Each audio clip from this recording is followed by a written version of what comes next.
And it's worth pointing out that if I could go to sleep tonight and I could repair 100% and then prepare, so restock the shelves, get all my nutrients in order to rebalance everything. If I could repair and prepare 100%, I would wake up exactly the same every day, right? And I would never age. As we get older, we can't repair 100% and we can't prepare 100%. And so we're waking up at maybe 99.998 or something, and that's aging. So when you choose to sleep, everybody's born into the same contract. It takes 8 hours to recover from being awake for 16 hours, right? It's a ballpark, right? It's biology. Don't get super technical about that. 8 hours for 16 hours. If you choose to sleep 6 hours instead of 8 hours, tomorrow still comes at exactly the same time, and you still have to do all the exact same things. So your body compensates by secreting more stress hormones, because the whole purpose of stress hormones is to keep you alert in proportion to your environment, right? So stress hormones get a bad name. Oh, I don't want any stress hormones. With no stress hormones, you'd be dead.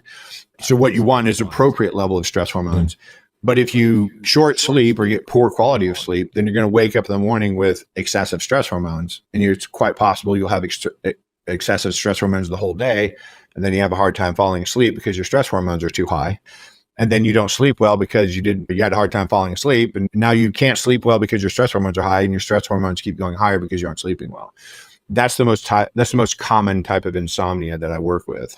Yeah, you're spot on with that. And it makes logical sense from what I said. If the whole reason I'm sleeping tonight is to repair and prepare, if I didn't burn much down, if I didn't do much that I need to repair from or restock the shelves from or whatever, like I don't need as much sleep.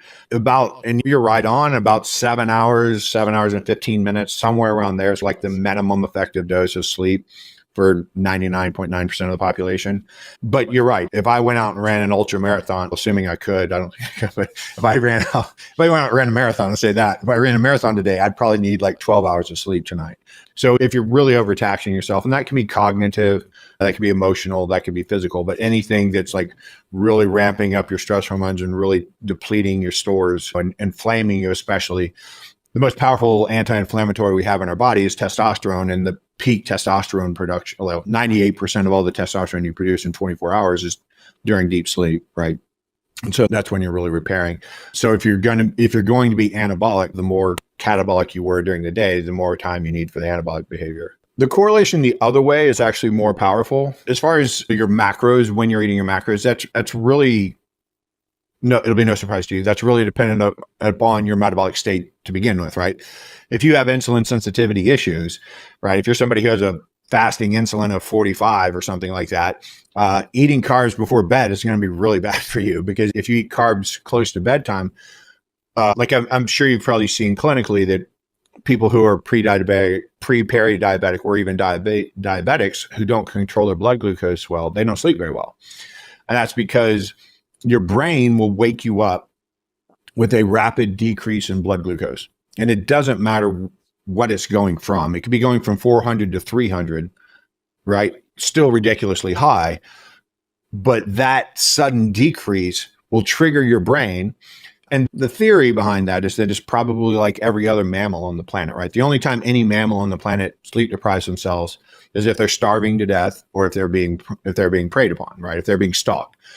So it's reasonable to believe that we probably have some evolutionary trigger in our brain that says, hey, blood glucose is going down really quickly. We're either in a really stressful state where we're we've dumped all of our glycogen and now that's crashing, or we're starving to death.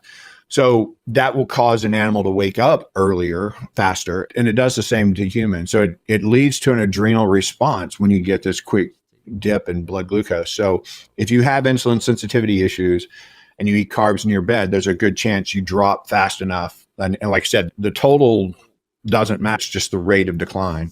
Now, what's more impressive, though, is the fuel partitioning the next day, right? So if you don't sleep well and you're catabolic, your stress hormones are really high, right? And cortisol, of course, is increasing the breakdown of glycogen so it's favoring not storing glucose, right?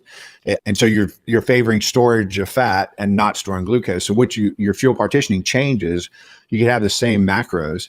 But then, like I said earlier, also the leptin and ghrelin sensitivity to the brain is readjusted every night. So every night that you don't get good sleep, you could wake up the next day with not only bad, unfavorable fuel partitioning, but also a higher appetite, right?